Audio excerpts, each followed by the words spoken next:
Assalamualaikum warahmatullahi wabarakatuh.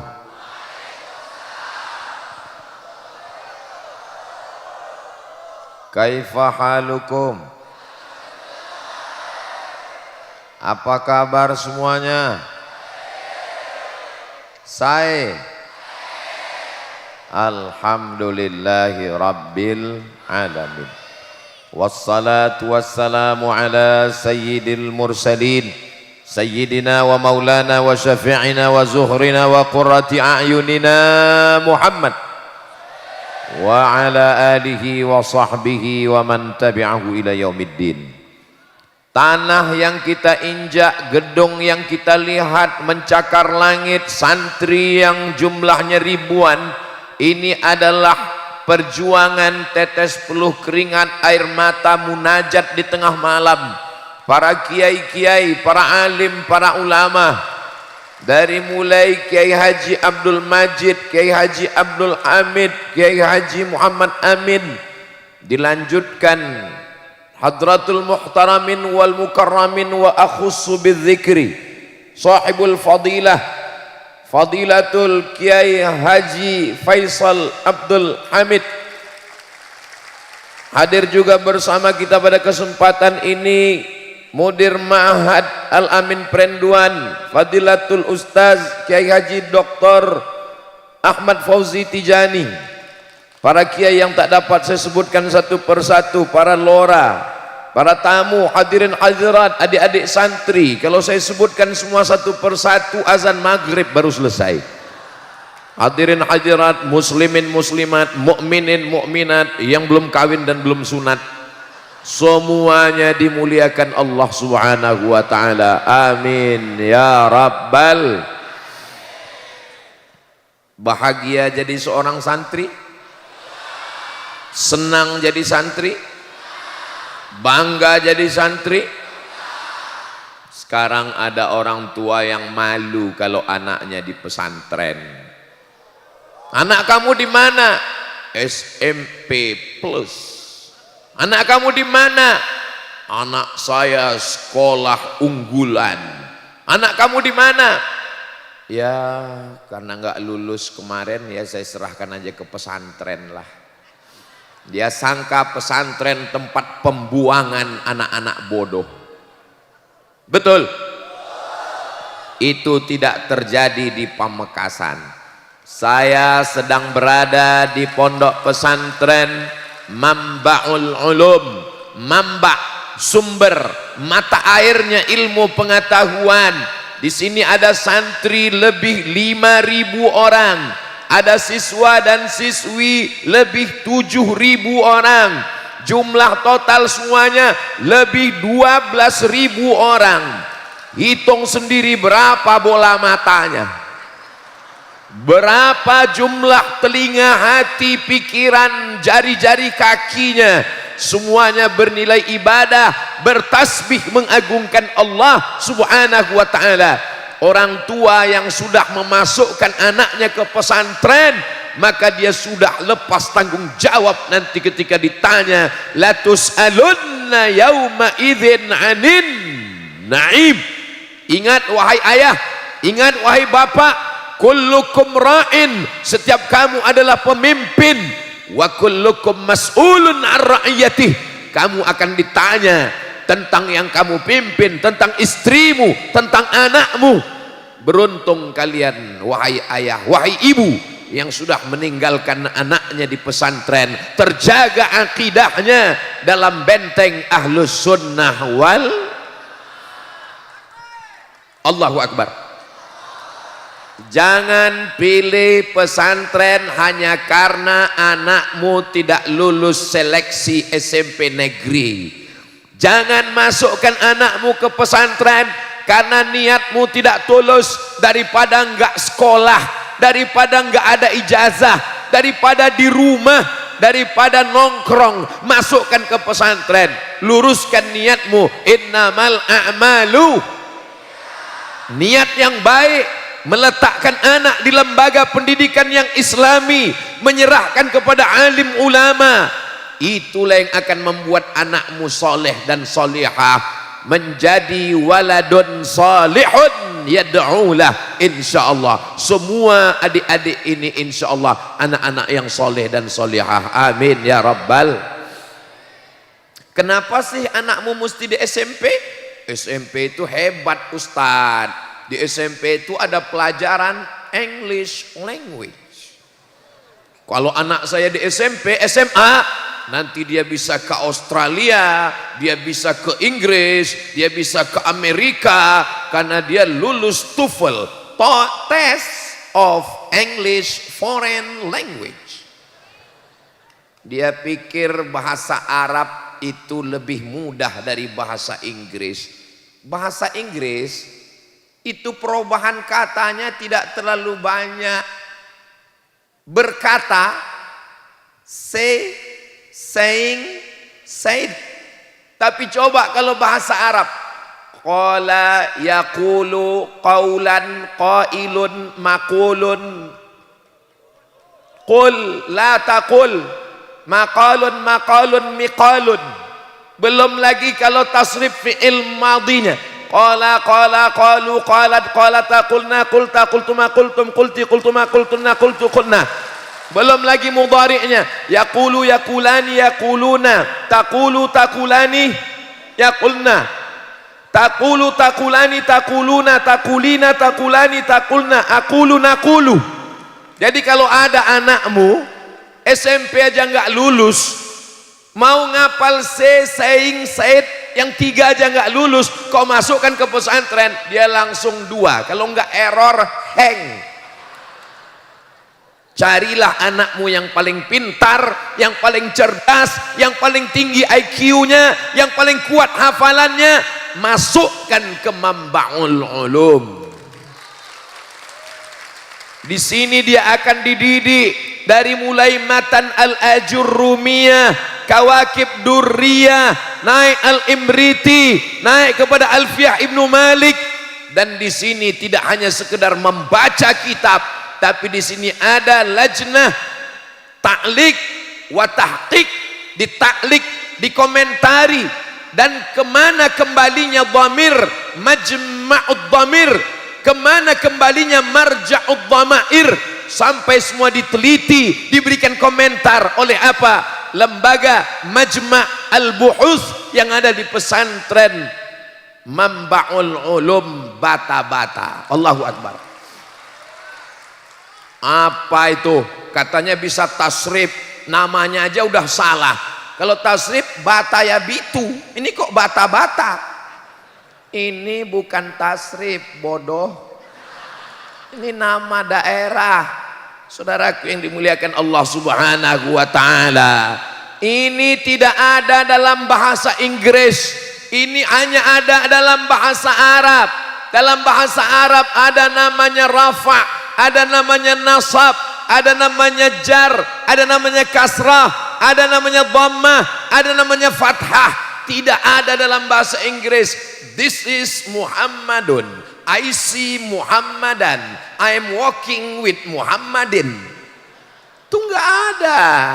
Jadi kalau ada bapak ibu yang tidak mengerti lalu membangga-banggakan sesuatu yang tidak dia pahami, oh, kalau begitu Ustadz Somad anti bahasa Inggris. Dia suruh anak kami cuma belajar nahwu, belajar sharaf, belajar tasrif. Dia suruh anak kami cuma baca kitab kuning. Maksud saya bukan gitu, Beb. Maksud saya, kalau ngapal tasrif yang begitu banyak saja anakmu mampu, apalagi cuman ngapal bahasa Inggris.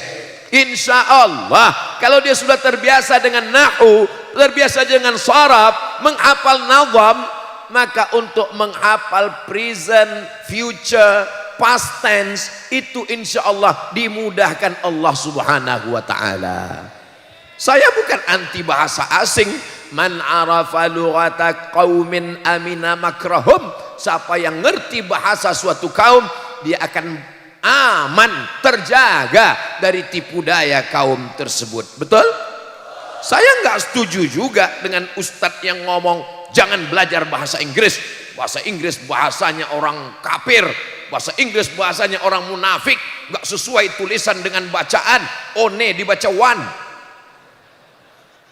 Ya ini namanya budaya. Ketika Nabi Muhammad sallallahu alaihi wasallam sampai ke kota Al-Madinah Al-Munawwarah, di Madinah ada orang Yahudi Bani Nadir, ada Yahudi Bani Quraizah, ada Yahudi Qainuqa, ada Yahudi Khaybar. Sahabat Nabi ada yang Yahudi namanya Ka'bul Ahbar, ada yang Yahudi namanya Husain, masuk Islam namanya dirubah menjadi Abdullah bin Salam. Bahkan istri Nabi pun ada seorang perempuan orang Yahudi namanya Sofiyah binti Huyai bin Akhtab, bertetangga dengan Yahudi.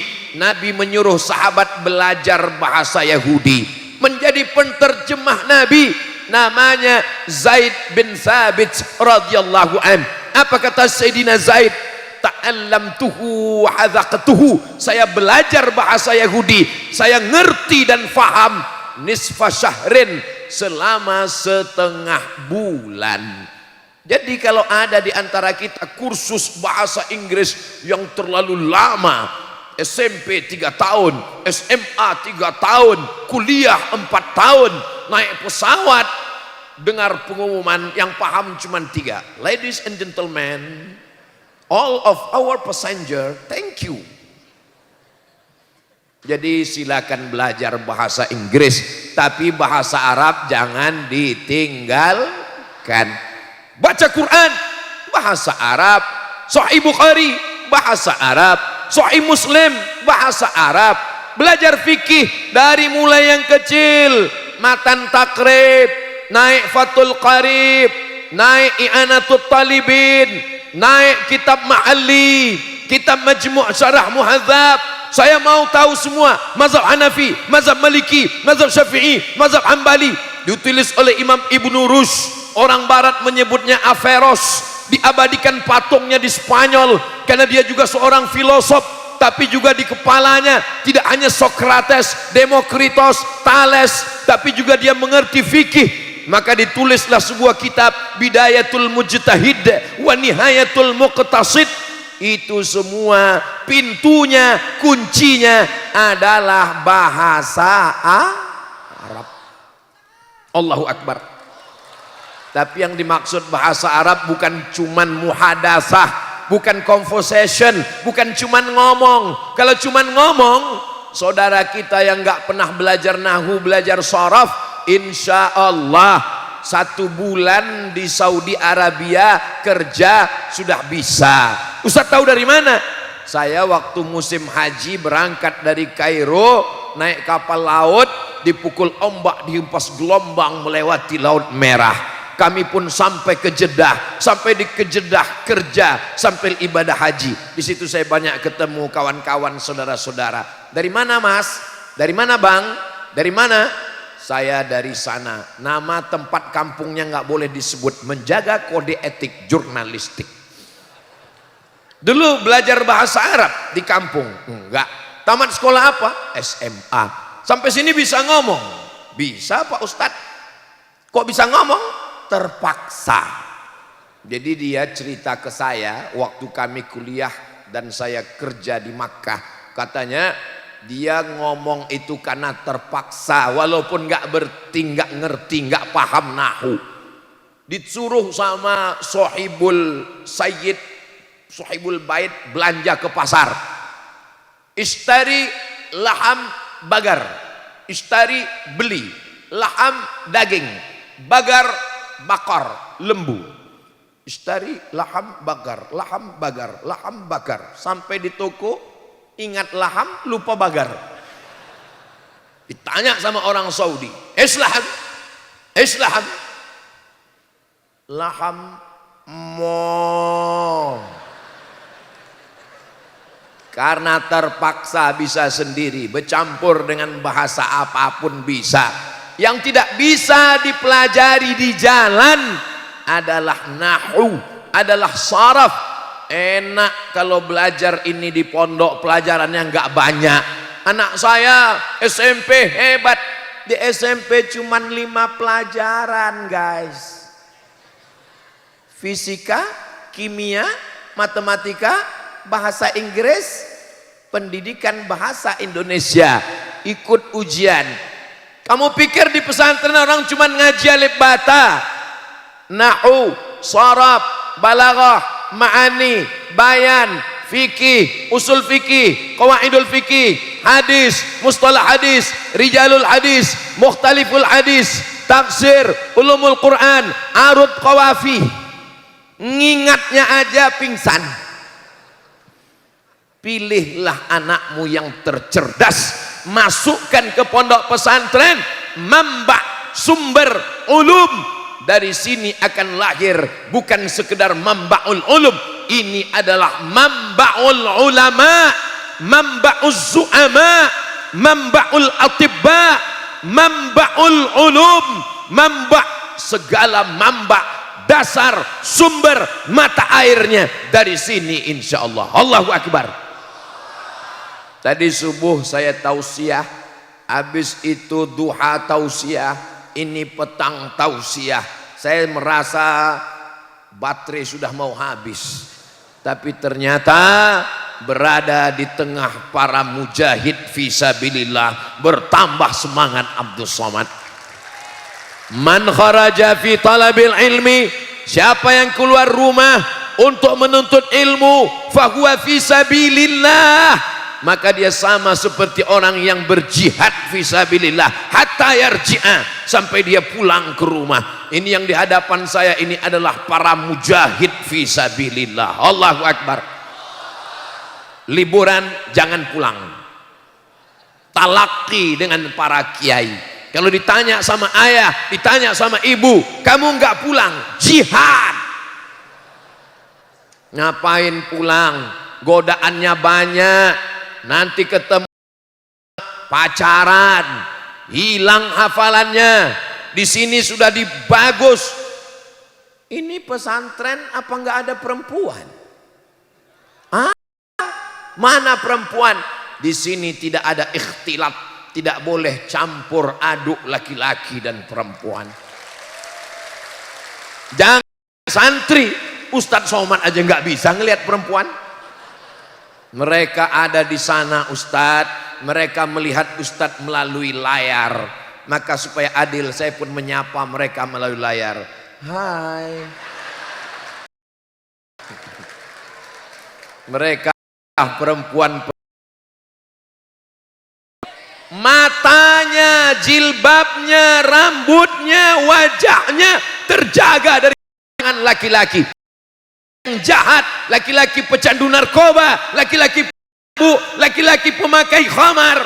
Jangankan lelaki yang jahat, lelaki soleh pun tidak boleh melihat mereka. Begitulah mereka di pesantren Mambaul Ulum.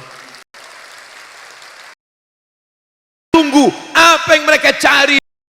Mereka sedang menunggu